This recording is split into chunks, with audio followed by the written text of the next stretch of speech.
Friends, ఇది వచ్చేసి రొయ్యల ఫ్రై అన్నమాట. రొయ్యల ఫ్రై చేసుకుని పప్పుచారు రసం పెట్టుకుని తింటే బాగుంటుంది. బాగుందా ఫ్రెండ్?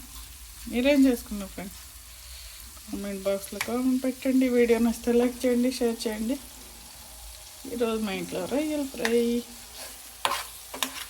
Tasty curry.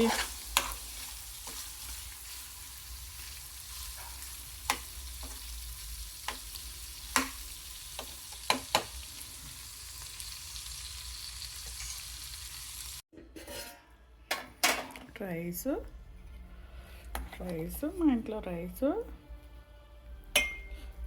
ఫ్రై, తోటకూర ఫ్రై.